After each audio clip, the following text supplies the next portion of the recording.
Hello students. Last video में हमने किया था चैप्टर 7 की मैंने आपको पूरे चैप्टर की जो है मैंने आपको एक्सप्लेनेशन दी थी। ठीक है, तो चैप्टर की जो एक्सप्लेनेशन है जो वो कंप्लीट हो चुकी थी। So today we will discuss this chapter exercise और एंड क्वेश्चन आंसर्स। ठीक है, तो first question fill in the blanks हम करेंगे। Fill in the blanks. Dash is known as the roof of the world. Dash is known as the roof of the world. World की roof of the world किसको कहा जाता है? टाइबेट को। टाइबेट plateau है, आपको पता होगा। टाइबेट जो प्लेट्यू है जिसको रूफ ऑफ द वर्ल्ड बोला जाता है। नेक्स्ट है dash from the western boundary of Asia, कि एशिया की वेस्टर्न बाउंड्री कहाँ से स्टार्ट होती है? तो ये है ट्रांस कॉकेजिया। थर्ड है equatorial forest are also known as dash, कि जो इक्वेटोरियल फॉरेस्ट जो होते हैं उनको और भी बोलते हैं कुछ, उनको एवरग्रीन फॉरेस्ट बोलते हैं। एवरग्रीन फॉरेस्ट क्यों बोलते हैं? क्योंकि ये जो फॉरेस्ट जो हैं हमेशा जो एवरग्रीन रहते हैं बिकॉज ऑफ रेनफॉल जो है बहुत अच्छी है। रेनफॉल जो है पूरा साल होती रहती है, और जो फॉरेस्ट के जो ट्रीज जो हैं वो एक साथ अपनी लीव्स को शेड नहीं करते, पूरा साल जो है ये प्रोसेस चलता रहता है, तो हमेशा जो है ये फॉरेस्ट्स एवरग्रीन दिखते हैं। Fur bearing animals are found in dash. Fur bearing animals कहाँ मिलता है? इस टाइप की वाइल्ड लाइफ कहाँ होती है? टूंड्रा एंड टैगा रीजन में। Yak is found in the cold desert of Tibet. Okay, next है answer in one word. Countries having no direct access to the sea, कि वो कंट्रीज जिनका direct access नहीं होता सी तक, उनको बोलते हैं land lock countries. Plateaus surrounded by mountains, जो प्लेट्यूज माउंटेन्स के सराउंडेड बाय होते हैं, माउंटेन्स के आसपास जो प्लेट्यूज होते हैं उनको बोलते हैं इंटरमाउंटेन। ठीक है, इसका एग्जाम्पल है Tibetan plateau. Trees bearing needle like leaves. Trees bearing needle like leaves, ये कौन सी फॉरेस्ट्स में जो इस टाइप के ट्रीज जो है मिलते हैं? कॉनिफेरस फॉरेस्ट्स में। नेक्स्ट है a body of land surrounded by water on all 4 sides. Body of land, कि लैंड जो है वो 4 साइड से जो है सराउंडेड वाटर होता है, उसको क्या बोलते हैं? आइलैंड्स। देखिए एक टर्म होती है पेनिनसुला। पेनिनसुला में क्या होता है कि 3 साइड्स ऑफ वाटर होता है। एग्जाम्पल है इंडिया के एक साइड अरेबियन सी है, एक तरफ इंडियन ओशन है, देन एक तरफ जो है बे ऑफ बंगाल। ठीक है, the region within the Arctic circle having very cold climate. Example tundra region. Tundra region में जो है बहुत ही कोल्ड क्लाइमेट होता है। नेक्स्ट है give reasons. The monsoon winds blow in summer from south west to north east, की monsoon wind जो है समर्स में south west to north east blow करती है, इसकी डायरेक्शन ये है, तो क्यों है? Give reason. इसका जो आंसर जो है आपको पेज नंबर 104 पे मिल जाएगा। Summer conditions during summer when the sun is directly above the Tropic of Cancer the mainland mass of Asia develops low pressure, कि मेन लैंड मास जो होता है एशिया का, क्योंकि ट्रॉपिक ऑफ कैंसर पे सन जो डायरेक्ट पड़ता है तो वहाँ का जो लैंड मास जो होता है वो बहुत टेम्परेचर हाई होकर गर्म हो जाएगा, तो यहाँ पर जो है लो प्रेशर क्रिएट हो जाता है।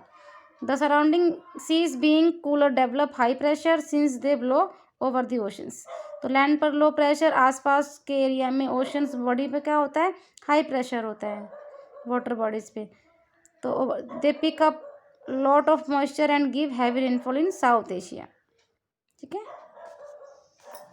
देन नेक्स्ट क्वेश्चन है गिव रीजन का। The ocean currents affect the climate of a region, कि ओशन करेंट्स जो हैं किसी भी रीजन के क्लाइमेट को अफेक्ट करती हैं। तो ये लाइक ओशन करेंट्स वाले इसमें पैराग्राफ में आप देखेंगे।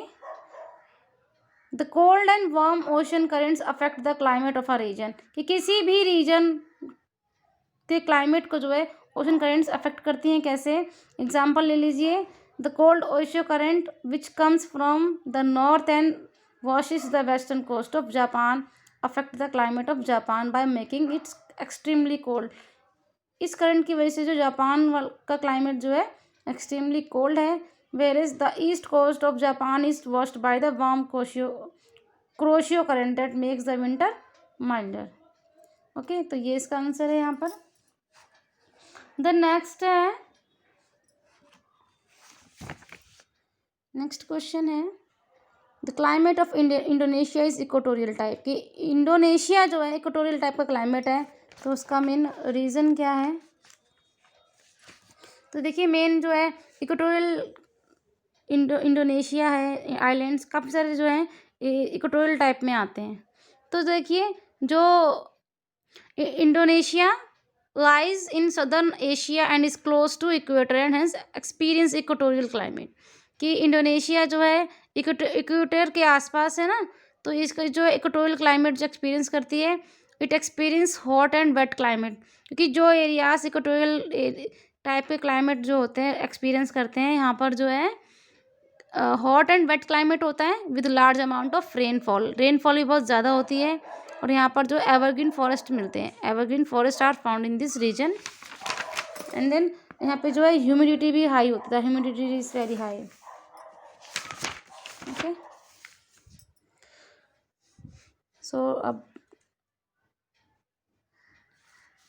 नेक्स्ट है differentiate between tundra and equatorial type of vegetation. इन दोनों टाइप की जो वेजिटेशन, इन दोनों के बीच में हमें आपको डिफरेंस बताना है, आपको टूंड्रा एंड इक्वेटोरियल टाइप। तो ये आपकी बुक में ही है बेटा, पेज नंबर 109 पर, टूंड्रा और इक्वेटोरियल। टूंड्रा जो है एरिया इसमें आता है नॉर्थ रशिया, इसमें क्लाइमेट जो समर शॉर्ट होते हैं एंड कूल होते हैं, और यहाँ देखिए क्लाइमेट जो होता है हॉट एंड वेट होता है, और सीजन्स होते हैं यहाँ पे इक्वेटोरियल टाइप वाले में। यहाँ पे विंटर्स जो होती है लॉन्ग होती हैं एंड एक्सट्रीमली कोल्ड होती हैं, प्रेसिपिटेशन जो होता है बहुत ही लो होता है। देन देखिए नेचुरल वेजिटेशन जो यहाँ पे मॉसिस लीचेंस की फॉर्म में होती है, और यहाँ पे नेचुरल वेजिटेशन जो है यहाँ पे इक्वेटोरियल रेन फॉरेस्ट्स मिलते हैं, एवरग्रीन ट्रीज मिलते हैं। देन नेक्स्ट है वाइल्ड लाइफ। यहाँ पे वाइल्ड लाइफ देखिए reindeer, polar bear, fox, musk, ox, seals, walrus होते हैं। देन यहाँ पे देखिए मंकीज, स्लॉथ, स्नेक्स, क्रोकोडाइल्स। देखिए किस तरह के मतलब कितना डिफरेंस है इन दोनों क्लाइमेट्स में, देखिए नेचुरल वेजिटेशन में भी, वाइल्ड लाइफ में भी और क्लाइमेट में भी। ठीक है, तो ये था इसका डिफरेंशिएट बिटवीन, आप यहाँ से कर सकते हैं। नेक्स्ट है deciduous and desert vegetation. Desert region में देखिए आप ये लाते हैं, इसमें एरियाज जो आते हैं south west and central Asia. Climate जो होता है यहाँ पे समर्स देखिए बहुत ही हॉट होंगी क्योंकि डेजर्ट एरिया है। विंटर्स कूल, रेनफॉल कैसी होगी, बहुत ही स्कांटी, बहुत कम रेनफॉल होती है डेजर्ट रीजन में। और यहाँ पर नेचुरल वेजिटेशन जो होती है वो आपको acacia, cacti, date, palms, coarse grass इस टाइप का मिलते हैं। ठीक है, इसमें हमने ज़ेरोफाइटिक प्लांट्स के बारे में भी पढ़ा था। देन वाइल्ड लाइफ यहाँ पे कैमल, डेजर्ट रैट्स, फॉक्स, मल्स, डोंकीज, याक इस टाइप का मिलते हैं। और देखिए जो डेसिडियस वाला जो होता है ना, डेसिडियस में जो है इंडिया, पाकिस्तान, श्रीलंका ये वाले रीजन आते हैं, जिसमें क्लाइमेट जो समर हॉट होते हैं, विंटर कोल्ड एंड ड्राई होती है। नेचुरल वेजिटेशन में डेसिडियस फॉरेस्ट मिलते हैं, टीक, साल, शीशम एटसेट्रा। और वाइल्ड लाइफ यहाँ पे elephants, tigers, Asiatic lion, leopards, monkeys. तो ये देखिए कितना डिफरेंस है इन दोनों रीजन्स में। तो ये जो है डिफरेंशिएट बिटवीन था, इन रीजन्स के बीच में हमको करना था। ठीक है, तो आज की वीडियो में आज हम इतना ही करते हैं। ठीक है, देन नेक्स्ट वीडियो में जो है मैं फिर डिस्कस करूँगी क्वेश्चन आंसर्स हैं इसमें 5 क्वेश्चन आंसर्स हैं, वो हम नेक्स्ट वीडियो में एक्सप्लेन करूँगी। ठीक है, ओके।